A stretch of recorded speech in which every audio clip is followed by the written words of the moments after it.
پھر شاید یہ بھی ہو سکتا ہے کہ تخت سلیمان سے اللہ تعالیٰ نے ہمیں جہازوں کی طرف ہماری رہنمائی کی ہو کہ جہاز چل سکتے ہیں، اڑ سکتا ہے انسان، اور ہوا بھی تسخیر ہو سکتی ہے، اور ہوا بھی اس کے ذریعے بھی سفر ہو سکتا ہے، کیونکہ ہوا اتنی تیز چلتی تھی کہ مہینوں کے مہینوں صبح شام کی مسافت کرتی تھی۔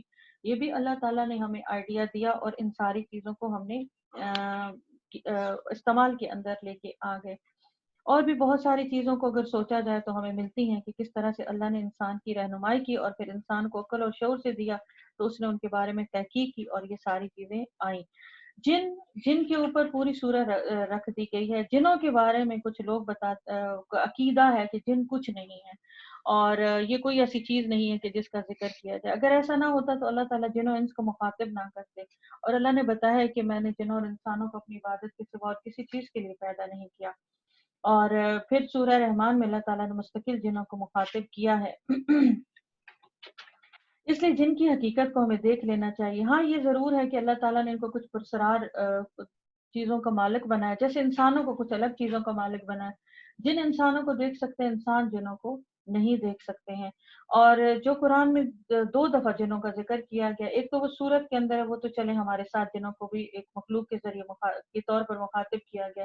دوسرا ہمیں سورہ احقاف میں نظر آتا ہے کہ اس وقت جنوں نے سنا اور وہ واپس گئے، اور ایک یہاں پہ جن ہیں، اور یہ 2 الگ واقعات ہیں۔ تفاسیر بتاتی ہیں کہ یہ 2 الگ الگ واقعات ہیں، یہ ایک ہی واقعہ نہیں۔ کچھ لوگ کہتے ہیں کہ یہ ایک ہی واقعہ تھا، اور ایک ہی دفعہ جنوں کے ساتھ آپ صلی اللہ علیہ وسلم کی ملاقات بتائی جاتی ہے جو وحی کے ذریعے بتایا گیا تھا۔ لیکن اگر اس کا زیادہ مطالعہ کیا جائے تو ہمیں صاف پتہ چلتا ہے کہ یہ 2 واقعات تھے۔ اس وقت جب جنہوں نے آپ صلی اللہ علیہ وسلم کو سنا، اس وقت آپ فجر کی نماز پڑھا رہے تھے، اور حضرت زید بن حارثہ اکیلے آپ کے ساتھ تھے، جبکہ یہاں بتایا گیا ہے صحیح بخاری اور صحیح مسلم میں حضرت عبداللہ ابن عباس سے روایت ہے، رسول اللہ صلی اللہ علیہ وسلم اپنے چند اصحاب کے ساتھ بازار عکاظ مکہ کا ایک بہت مشہور بازار تھا، جہاں پہ کیا ہوتا تھا کہ سامان تجارت بھی بیچا جاتا تھا، وہاں پہ آ کے غلاموں کی منڈی بھی لگتی تھی، وہاں پہ جانوروں کی بھی مارکیٹ لگتی تھی۔ اس کے بعد وہاں پہ کیا ہوتا تھا کہ جب میلے وغیرہ ہوتے تھے یا قوم کا کوئی خاص دن ہوتا تھا تو وہاں پہ خیمے لگا کے مشاعرے بھی ہوتے تھے۔ اس وقت عورتیں بھی اپنے شاعرات ہوتی تھی، وہ اپنا الگ خیمہ لگاتی تھی اور اس کے اوپر اپنا جھنڈا لگا لیتی تھی، اور مردوں کے لیے الگ سے۔ تو یہ سارا کچھ بازار عکاظ میں ہوتا تھا۔ آپ صلی اللہ علیہ وسلم یہ سیرت سے مطالعے سے پتہ چلتا ہے کہ آپ بارہا عکاظ کے میدان میں یا میدان میں لگتا تھا بازار میں تشریف لے گئے تھے تبلیغ کے لیے۔ تو یہاں پہ بتایا جاتا ہے دعوت دین کے لیے۔ تو یہاں پہ بتایا گیا ہے کہ آپ جا رہے تھے اپنے چند اصحاب کے ساتھ، عکاظ تشریف لے جا رہے تھے، راستے میں نخلا کے مقام پر آپ صلی اللہ علیہ وسلم نے نماز پڑھائی، صبح کی نماز پڑھائی۔ اس وقت جنوں کا ایک گروہ ادھر سے گزر آتا، تلاوت کی آواز سنی، ٹھہر گیا اور غور سے قرآن سنتا رہا۔ اس واقعے کا ذکر اس قرآن میں کیا ہے۔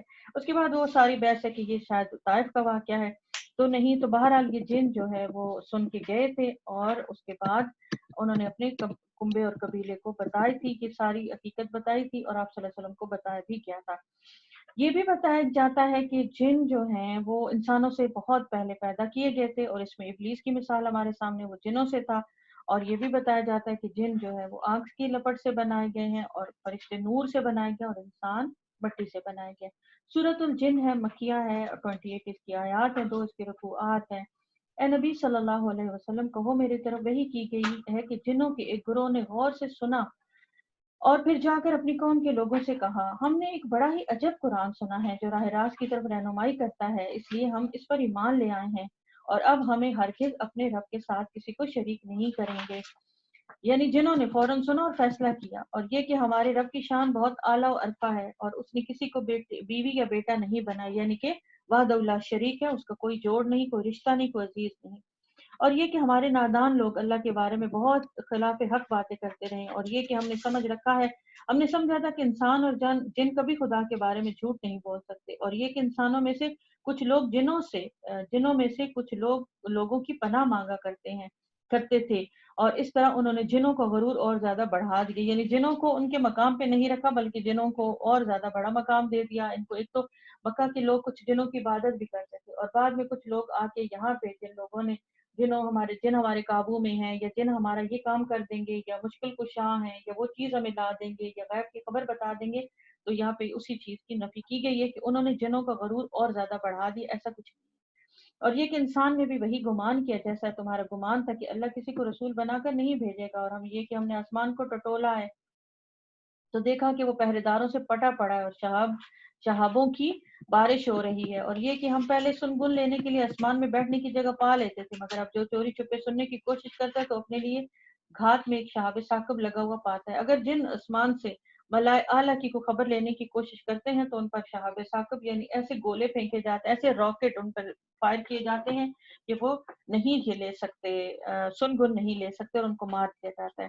اور یہ کہ ہماری سمجھ میں نہیں آتا کہ آیا زمین والوں کے ساتھ کوئی برا معاملہ کرنے کا ارادہ کیا گیا ہے یا ان کا رب انہیں راہ راست دکھانا چاہتا ہے، اور یہ کہ ہم میں سے کچھ لوگ صالح ہیں اور کچھ اس سے فروتر ہیں، اور ہم مختلف طریقوں سے بٹے ہوئے ہیں، طریقوں میں بٹے ہوئے ہیں، اور یہ کہ ہم سمجھتے ہیں کہ نہ زمین میں ہم اللہ کو عاجز کر سکتے اور نہ بھاگ کر اس کو ہرا سکتے ہیں، اور یہ کہ ہم نے جب ہدایت کی تعلیم سنی تو ہم اس پر ایمان لے آئے۔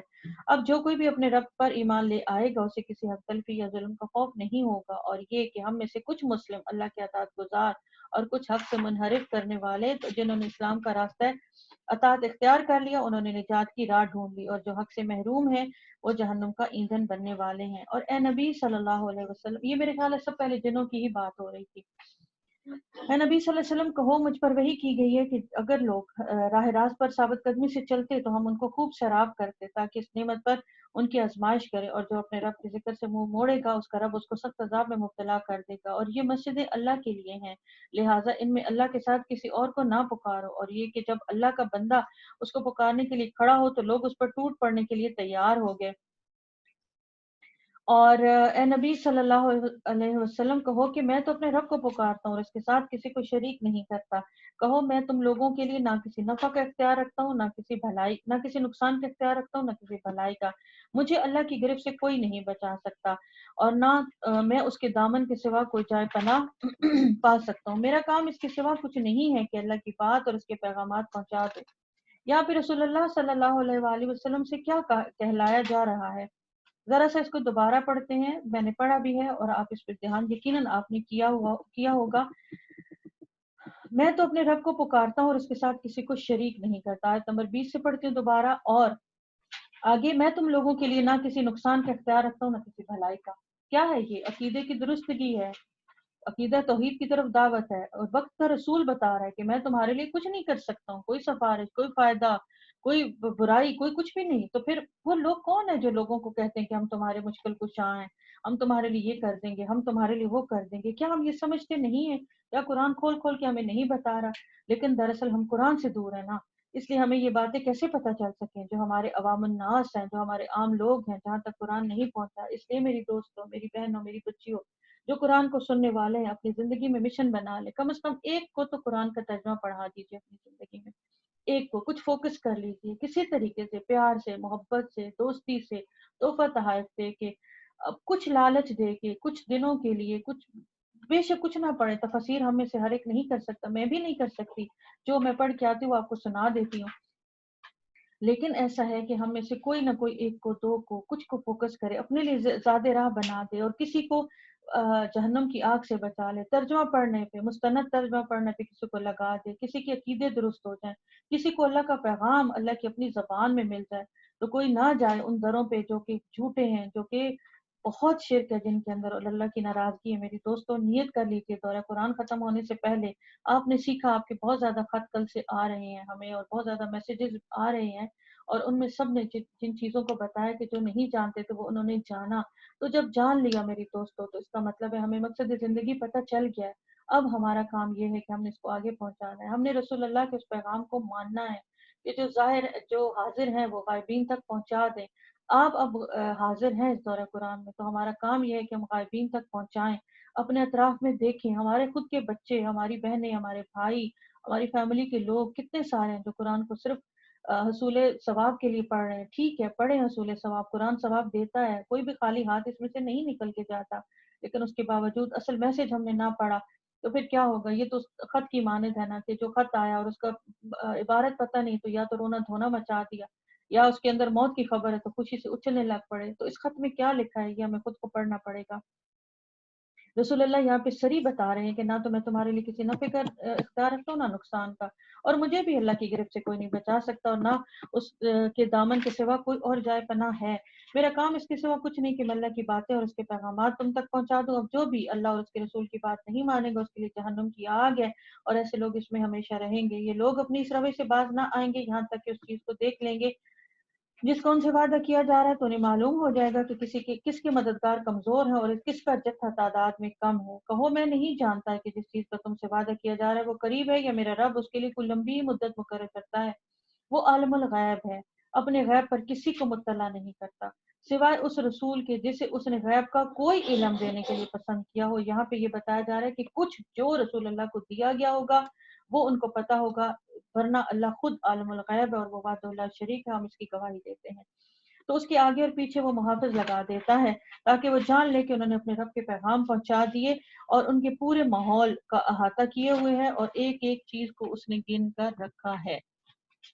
سورۃ المزمل ہے، شروعات کی صورتیں ہیں، بہت خوبصورت اس کا نام ہے، مکی دور کی ابتدائی دور میں پہلے یہ نازل ہوئی ہے، اور بتایا جاتا ہے کہ آپ صلی اللہ علیہ وسلم اس میں کچھ چیزوں کی نشاندہی کی گئی ہے۔ سب سے پہلے آپ صلی اللہ علیہ وسلم کو یہ ہدایت کی گئی کہ آپ راتوں کو اٹھیں، اللہ کی عبادت کریں تاکہ آپ کے اندر نبوت کا بار عظیم اٹھانے کی اور اس کی ذمہ داریاں ادا کرنے کی طاقت پیدا ہو جائے۔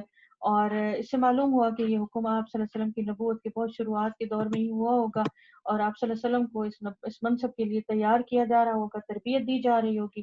دوسری بات یہ دی گئی ہے آپ کو کہ نماز تہجد میں آدھی رات یا سے کچھ کم قرآن مجید کی تلاوت کیا کریں، اور جتنا بھی حصہ نازل ہو چکا ہے اس کو یاد کریں اور اس کو پڑھیں، قرأت کریں۔ تیسری بات جو بتائی گئی آپ صلی اللہ علیہ وسلم کو مخالفین کی زیادتیوں پر صبر کرنے کی تلقین اور کفار مکہ کو عذاب کی دھمکی دی گئی ہے، اور یہ اس سے ظاہر ہوتا ہے کہ یہ رکوع یعنی اس کا تیسرا رکوع جو تھا وہ آپ صلی اللہ علیہ وسلم کی اعلانیہ تبلیغ کے وقت نازل ہوا تھا، اور مکے میں اس وقت شدت ہو چکی ہوگی۔ تو بہرحال یہ ہے اس کا معنی اور مضمون جو ہمیں ابھی انشاءاللہ اس کی ترجمے کے ساتھ پتہ چل جائے گا۔ خوبصورت صورت ہے، منی آیات ہے، بہت خوبصورت اس کا انداز بیان ہے، 20 اس کی آیات ہیں، 2 اس کے رکوعات ہیں، مکی سورہ ہے، ابتدائی دور ہے۔ یا ایھا المزمل، آپ صلی اللہ علیہ وسلم کو خوبصورت نام دے کر بلایا گیا ہے، اے اوڑھ لپیٹ کر سونے والے، قم اللیل الا قلیلا، رات کو نماز میں کھڑے ہوا جا، قم کہتے ہیں اٹھ جانے کو، مزمل یہاں پہ کہا گیا ہے چادر لے کر سونے والے کو، اے اوڑھ لپیٹ کر سونے والے۔ اس میں کچھ روایات مختلف ہیں۔ ایک تو یہ ہے کہ جب آپ صلی اللہ علیہ وسلم کو وحی کی گئی تھی تو اس کے بعد آپ صلی اللہ علیہ وسلم کو خوف محسوس ہوا تھا، اور آپ صلی اللہ علیہ وسلم آئے اور آپ کو سردی لگی اور آپ نے چادر لی اور سو گئے۔ آپ نے اپنی زوجہ سیدہ خدیجہ سے فرمایا تھا کہ مجھے کچھ اوڑھا دو، یعنی مجھے سردی محسوس ہو رہی ہے، تو اس ایک تو یہ لیا جاتا ہے، یہ تو ایک عام مطلب ہے جو ہمیں سمجھ آتا ہے۔ دوسرا یہ مطلب لیا گیا ہے کہ اس سے پہلے جو آپ نے اب دنیا میں وقت گزارا ہے اے محمد صلی اللہ علیہ وسلم، اور آپ سو جاتے تھے چادر لے کے اور ایک بے فکری کی، جیسے ہم لیتے ہیں سیدھے ہم لیٹ جاتے ہیں چادر لے کے، یا جو ہے وہ بے فکری سے ہم سوئے پڑے رہتے ہیں، تو اس وقت یہ بتایا گیا ان الفاظ کا کہ اب آپ کی بے فکری کا ٹائم ختم ہو چکا ہے، آپ اٹھیے اور خود بھی اٹھ جائیے اور لوگوں کو بھی اٹھائیے۔ تیسرا یہ بتایا جاتا ہے کہ اب چونکہ آپ پر ایک کار عظیم ڈال دیے گئے، نبوت کی ذمہ داری بہت بہت سخت ہے، اس لیے اب آپ سو نہیں سکیں گے، اب آپ اس طرح سے نہیں لیٹ سکیں گے جیسے ایک بے فکری کی چیزیں ہوتی تھیں، یہ بتایا جا رہا ہے۔ اور اس کے بعد پھر جو چیزیں ہمیں بتائی گئی ہیں کہ جب انسان اپنے لیے یہ فیصلہ کر لے کہ اپنے لیے زندگی کا ایک گول بنا لے کہ اس کو اٹھنا ہے، اس کو دعوت دین کا کام کرنا ہے، وہ شعوری طور پر اپنے اللہ کے ساتھ کچھ وعدے کرے، اور ایسا عام طور پہ نہیں ہوتا میری دوستو، کچھ حادثات ہوتے ہیں زندگی میں، کچھ واقعات ہوتے ہیں جس کے بعد انسان سڈنلی ایک فیصلہ کرتا ہے کہ میں نے یہ کرنا ہے، اور یہ واقعی ہے۔ کئی لوگوں سے بھی میں نے سنا ہے، میری اپنی زندگی کا بھی یہ تجربہ ہے کہ بارہا کچھ ایسے خطرناک ہے زندگی کے اندر، یعنی یو ٹرن ہوتا ہے انسان کا، اس کی سوچ اور فکر کے اندر اتنی بڑی عظیم الشان انقلاب آ جاتا ہے جب انسان سوچتا ہے کہ اس کے بعد کی زندگی اب میری اللہ کے لیے وقف ہو گئی ہے۔ تو اس وقت جب انسان یہ سوچ لے تو پھر اس کو اپنے لیے کیا تبدیلی لانی ہوگی؟ ایک تو اس کو پھر اپنی عام زندگی چھوڑنی پڑے گی، اس کو پھر جب سارے سو رہیں گے اس کو اٹھ جانا پڑے گا، اس کو یا تو نماز پڑھنی پڑے گی، یا اس کو لوگوں کو بتانے کے لیے تیاری کرنی پڑے گی، یا اس کو اپنے معمولات چھوڑنے پڑیں گے۔ سب سے پہلی بات، ایسا ہو نہیں سکتا میری دوستو کہ زندگی کے معمولات کے ساتھ انسان دین کا اس درجے، اس کوالٹی، اس سٹینڈرڈ کا کام کرے۔ یہ ہماری سوچ اور فکر ہے کہ ہم ساتھ ساتھ دنیا کو بھی لے کے چلتے رہیں گے، دنیا کی بھی ہر معمولات میں، ہر دلچسپی میں حصہ لیں گے، ہمارے معمولات میں یکسر کوئی تبدیلی نہیں آئے گی، ہم اسی طرح ان تمام سرگرمیوں میں بھی حصہ لیں گے اور ساتھ ساتھ دین کے کام کو بھی ہم چلائے چلے جائیں گے۔ یہ نہیں ہو سکتا۔ سب سے پہلی بات تو یہ ہے کہ اب فکریں ختم ہو گئی ہیں۔ اب تم نے اگر یہ سوچ لیا اور تمہارے اوپر، بہرحال آپ صلی اللہ علیہ وسلم کے اوپر تو یہ ذمہ داری ڈالی گئی تھی، آپ کی اختیاری تو نہیں تھی۔ اس کے بعد پھر کیا ہے کہ جب اس طرح کے لوگ فیصلہ کر لیتے ہیں تو پھر ان کو نمازوں کی کثرت کرنی پڑتی ہے اور نماز سے مدد لینی پڑتی ہے، اور اس کے بعد پھر اللہ تعالیٰ نے صبر کے آگے تلقین کی ہے۔ پڑھتے ہیں اس کو، رات کو نماز میں کھڑے رہا کرو مگر کم، آدھی رات جیسے کچھ کم کر لو یا اسے کچھ زیادہ بڑھا لو، قرآن کو خوب ٹھہر ٹھہر کر پڑھو، اور ہم تم پر ایک بھاری کلام نازل کرنے والے ہیں، یعنی تیار کرنے والا، علیہ کا قولاً ثقیلا، بہت بھاری کلام۔ اور یہ ہمیں بتاتی ہے تفسیر اور سیرت کی کتابیں کہ جب آپ صلی اللہ علیہ وسلم پر وحی نازل ہوتی تھی تو آپ کا کیا حال ہو جاتا تھا، قلب مبارک اس کا مسکن ہوتا تھا وحی کا، اور جب آپ صلی اللہ علیہ وسلم بیٹھے ہوتے لوگوں کے اندر تو آپ پسینے سے تر ہو جاتے، یعنی کہ اکثر ایسا ہوتا تھا کہ آپ تیز تیز سانس، یوں جیسے آکسیجن کی کمی ہو جاتی ہے، آپ بہت تیز تنفس آپ کا چلنے لگ جاتا تھا۔ اگر آپ کسی جانور پر ہوتے تو وہ تو بوجھ سے جانور مر جانے کے قریب ہوتا، اونٹنی تک جس کے اندر اتنی طاقت ہے وہ بھی جب وہی آپ کے اوپر نازل ہوتی تھی تو وہ بھی یوں جیسے دب جاتی تھی، جھک جاتی تھی۔ تو اتنا یہ بھاری کلام ہے۔ در حقیقت رات کو اٹھنا کیوں ہے؟ تمہارے نفس پر قابو پانے کے لیے بہت کارگر ہے، اور قرآن پڑھنے کے لیے نہایت موزوں وقت ہے، یعنی اس وقت سکون ہوتا ہے، تمام کاموں سے انسان نکل جاتا ہے تو اس وقت پڑھا کرو۔ دن کے اوقات میں تو تمہارے لیے بہت ساری اور مصروفیات ہیں، اپنے رب کے نام کا ذکر کیا کرو اور سب سے کٹ کر اسی کے ہو رہو، یعنی بظاہر کٹ کر نہیں، دل کے اندر کٹ کر، دل کے اندر کی سوچیں ختم کر دو۔ اس وقت دنیا کی جو ساری فکریں تمہارے اندر، اس وقت کسب معاش کی فکر ہے، اس کے اندر تمہارے بچوں کی فکر ہے، اس کے اندر تمہاری دنیا کی فکر ہے، اس کے اندر رسم و رواج کی فکر ہے، اس کے اندر سوسائٹی میں موو کرنے کی فکر ہے، اس کے اندر لوگوں کو راضی کرنے کی فکر ہے۔ وہ ساری چھوڑ دو، کٹ جاؤ ان سے اور صرف اللہ کے وہ کر رہو جو مشرق اور مغرب کا مالک ہے، اس کے سوا کوئی اور اللہ نہیں، لہٰذا تم اس کو اپنا وکیل بنا لو، اور جو باتیں لوگ کرتے ہیں ان پر صبر کرو اور شرافت کے ساتھ ان سے الگ ہو جاؤ۔ اور یہ ہمیں پہلے بھی سورہ فرقان میں بھی بتایا گیا کہ شرافت کے ساتھ الگ ہو جانا کیا، یعنی کسی بحث و مباحثے میں نہ پڑو اور ان کے ساتھ بہت زیادہ وہ چیز نہ رکھو معاملات۔ ان جھٹلانے والے خوشحال لوگوں سے نمٹنے کا کام تم مجھ پر چھوڑ دو اور انہیں ذرا کچھ دیر اسی حالت میں رہنے دو۔ ہمارے پاس ان کے لیے بھاری بیڑیاں ہیں اور بھڑکتی ہوئی آگ ہے اور حلق میں پھنسنے والا کھانا ہے اور دردناک عذاب ہے۔ یہ اس دن ہوگا جب زمین اور پہاڑ لرز جائیں گے اور پہاڑوں کا حال ایسا ہو جائے گا جیسے ریت کے ڈھیر ہوں جو بکھرے جا رہے ہیں۔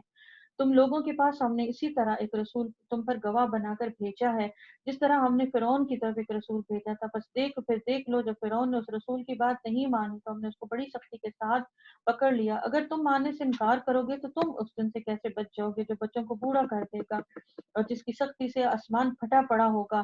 اللہ کا وعدہ تو ضرور ہو کر ہی پورا ہو کر ہی رہنا ہے، یہ ایک نصیحت ہے۔ اب جس کا جی چاہے اپنے رب کی طرف جانے کا راستہ اختیار کر لے۔ اے نبی صلی اللہ علیہ وسلم، تمہارا رب جانتا ہے تم کبھی 2/3 رات کے قریب اور کبھی آدھی رات اور کبھی 1/3 رات عبادت میں کھڑے رہتے اور تمہارے ساتھیوں میں سے بھی ایک گروہ یہ عمل کرتا ہے۔ اللہ ہی رات اور دن کے اوقات کا حساب رکھتا ہے، اس کو معلوم ہے تم لوگ اوقات کا ٹھیک حساب نہیں کر سکتے۔ یہ ایک وہ چیز ہے جو ابھی بھی پوچھتے ہیں اور ایک بحث و مباحثہ ہے، لیکن اب تو چونکہ گھڑیاں ہیں ہمارے پاس بہت جدید طریقے ہیں ٹائم معلوم کرنے کے، اس وقت یہ نہیں تھا، لوگ صرف ستاروں کے ساتھ اور اندازے سے وقت معلوم کرتے تھے، تو یہ اس کے بارے میں بتایا جا رہا ہے۔ لہٰذا اس نے تم پر مہربانی فرمائی، اب جتنا قرآن آسانی سے تم پڑھ سکتے ہو پڑھ لیا کرو۔ اسے معلوم ہے کہ تمہیں کچھ مریض بھی ہوں گے اور کچھ دوسرے لوگ اللہ کے فضل کی تلاش میں سفر کرتے ہیں، یعنی کہ صبح ان کو تجارت کے لیے بھی جانا ہوتا ہے، کام بھی کرتے ہیں، بھیڑ بکریاں بھی چراتے ہیں، اور کچھ اور لوگ جو اللہ کی راہ میں جنگ کرتے ہیں، لہٰذا جتنا آسانی سے پڑھ سکو پڑھ لیا کرو، نماز قائم کرو اور زکوٰۃ دو، اور اللہ کو اچھا قرض دیتے رہو۔ پتہ نہیں کتنی دفعہ اللہ نے انفاق کو اپنے اوپر قرض قرار دیا ہے میرے دوستو، اور یہ بہت بڑا اللہ کا ایک فیصلہ ہے، اور اللہ قرض لوٹانے میں بہت غیرت مند ہے، اور ہمیں اس وعدے پہ یقین ہونا چاہیے کہ اللہ ہمارے جو دیا ہوا مال ہے اس کی خوب حفاظت کرنے والا اور اس کو بڑھانے والا ہے۔ جو کچھ بھلائی تم اپنے لیے آگے بھیجو گے اسے اللہ کے ہاں ضرور موجود پاؤ گے، وہی زیادہ بہتر ہے اور اس کا اجر بہت بڑا ہے۔ اللہ سے مغفرت مانگتے رہو، بے شک اللہ غفور الرحیم ہے۔ سورہ المدثر، یہ دونوں خوبصورت صورتیں ایک دوسرے کی رشتہ دار بھی ہیں، اور یہ بھی مکہ کے بالکل ابتدائی دور میں نازل ہوئی ہیں۔ اس کا بھی بہت خوبصورت انداز ہے، منی منی آیات ہیں، اور صحیح البخاری، جامع ترمذی اور مسند، کوئی بات نہیں، کیا کریں گے، ٹائم جو ہے ابھی، مسند احمد سے یہ حدیث لی گئی ہے، اور کہ یہ پہلی وحی جو آپ صلی اللہ علیہ وسلم پر نازل ہوئی وہ اقرا بسم ربک الذی تھی، اور اس کے بعد جو ہے وہ سورہ مدثر نازل ہوئی، اور انہی آیات سے ہوا۔ ایک زمانہ تک آپ صلی اللہ علیہ وسلم پر وحی کا نزول بند ہوا، اب جو آپ کو ایک جلوہ دکھایا گیا تھا، جو آپ کو ایک ذائقہ چکھایا گیا تھا، جو آپ کو قربت کا ایک مقام دیا گیا تھا، وہ کچھ عرصے کے لیے بند ہو گیا، تو آپ صلی اللہ علیہ وسلم بہت پریشان رہنے لگے، آپ پر غم کی کیفیت طاری ہو گئی، آپ صلی اللہ علیہ وسلم پہاڑوں کی چوٹیوں پر بار بار جاتے، چڑھتے، دیکھتے کہ کوئی چیز میرے لیے آئے، کوئی پیغام میرے لیے آئے، اور آخرکار آپ صلی اللہ علیہ وسلم اتنے دل برداشت ہوئے کہ آپ اپنے آپ کو گرا دینے پر آمادہ ہو جانے لگے، تو تب آپ صلی اللہ علیہ وسلم پہاڑ کی چوٹی کے اوپر پہنچے، تو تب جبریل امین اس وقت نمودار ہوئے تھے، یہ پہلا دیدار تھا جو جبریل امین کا آپ صلی اللہ علیہ وسلم کے ساتھ بضابطے ایک فیس ٹو فیس آپ کے ساتھ تعارف تھا۔ ان کو دیکھ کر آپ کے دل، پہلے تو آپ صلی اللہ علیہ وسلم ڈر گئے، لیکن اس کو بعد آپ صلی اللہ علیہ وسلم کو سکون ہوا، اور پھر وہ وحی کا جو تھا سلسلہ دوبارہ سے شروع ہوا۔ سیدہ عائشہ فرماتی ہیں کہ جب آپ صلی اللہ علیہ وآلہ وسلم نے بکریاں بھی چرا لی اپنے لڑکپن کے زمانے میں، اور ہر نبی کو بکریاں چرانے دی جاتی ہیں، جیسا کہ ہم نے حضرت موسیٰ علیہ السلام کو دیکھا کہ بادشاہ کے محل سے سیدھا جا کے اللہ تعالیٰ نے ان کو مدین میں بکریاں چرانے پہ لگا دیا، وہ تربیت تھی، اور نہ ایک، نہ 2 دن، نہ 2 ہفتے، نہ 2 مہینے، 10 سال انہوں نے بکریاں چرائیں اور مسلسل محنت کی۔ آپ صلی اللہ علیہ وسلم کی تربیت کے اندر بھی یہ گزرا ہے کہ آپ نے بکریاں چرائیں، اس کے بعد پھر آپ تھوڑے جب بڑے ہوئے تو آپ نے کسی کا، چونکہ اسرت میں زندگی گزری تھی، باپ اور ماں تو تھے نہیں، تو آپ صلی اللہ علیہ وسلم نے، اور تھا چچا دادا کا بھی انتقال ہو گیا تھا، تب آپ صلی اللہ علیہ وسلم نے کسی کے سرمایہ سے تجارت کی، اور اس وقت جب آپ یہ سارا کر کے فارغ کیا ہوئے، انہی دنوں کے اندر آپ صلی اللہ علیہ وسلم کی طبیعت پر ایک عجب طرح کی کیفیت طاری ہوگی۔ اس وقت سید عائشہ تو پاس نہیں تھی، لیکن جو آپ صلی اللہ علیہ وسلم نے بعد میں اپنی کیفیت ان کو بتائی ہوگی کہ آپ صلی اللہ علیہ وسلم تنہا رہنے کی کوشش کرنے لگے اور ہٹ گئے دنیا سے۔ آپ نے اب باہر کی دنیا سے جو تجربات اخذ کرنے تھے، جو تربیت آپ کی ہونی تھی، سفر کے دوران ساتھیوں کے مزاج، نفسیات، بکریوں کے ساتھ رہ کے الگ تھلگ جانا، اللہ کی آیات پہ، چیزوں پہ، کائنات کی نشانیوں پر غور کرنا، وہ تو آپ کر چکے تھے۔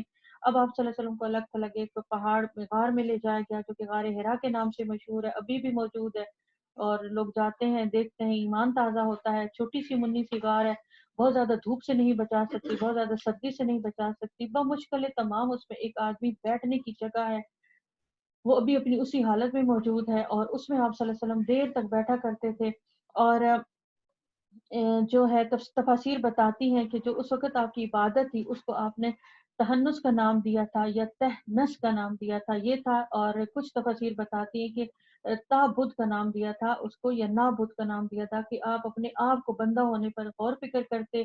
وہ عبادت کیا تھی؟ وہ نمازوں کی صورت نہیں تھی، وہ کچھ بھی ایسا نہیں تھا، لیکن آپ صلی اللہ علیہ وسلم صرف اور صرف ذہنی طور پر پورے یکسو ہو کر اللہ کی طرف متوجہ ہو گئے۔ آپ کے ذہن کو اس وقت اور آپ کے قلب مبارک کو دنیا کی تمام فکروں سے دور کر کے ایک الگ تنہا جگہ پہ لے کے، اس چیز کے لیے، اس بلند جو تھا دینے ذمہ داری تھی اور بھاری کام تھا جس کو اٹھانے کے لیے آپ کے قلب مبارک کو تیار کیا جا رہا تھا، اس لیے آپ کو دنیا سے ہٹا کر لے جایا گیا۔ سیدہ ختیجہ جو ہے وہ فکر کرتی تھی، اور پھر آپ کو ڈھونڈنے لگ جاتی تھی، کئی دن آپ گھر واپس نہیں آتے تھے، اور پھر فکر یہ کرتی تھی کہ آپ کے پاس کھانے کو کچھ نہیں، آپ کے پاس پینے کو کچھ نہیں، واللہ عالم بالصواب، اس وقت آپ صلی اللہ علیہ وسلم کو کون کھلاتا ہوگا، کون پلاتا ہوگا، ہم یہ نہیں جانتے، نہ اس کے بارے میں کچھ چیزیں ہمیں بتائی گئی ہیں، لیکن یہ بتایا گیا کہ سیدہ ختیجہ پھر اس پہاڑ پر چڑھتی تھی۔ آپ نے دیکھا ہوگا وہ پہاڑ، اس پر چڑھنا کوئی آسان کام نہیں ہے، اس پر ایک عورت چڑھ جائے، اور وہ ستو، اور وہ اس عمر میں تھی کہ جس پہ بہت زیادہ چڑھنا، کیونکہ 40 سال کی عمر میں تو ان کی شادی ہوئی ہے، اور 25 سال آپ صلی اللہ علیہ وسلم تھے۔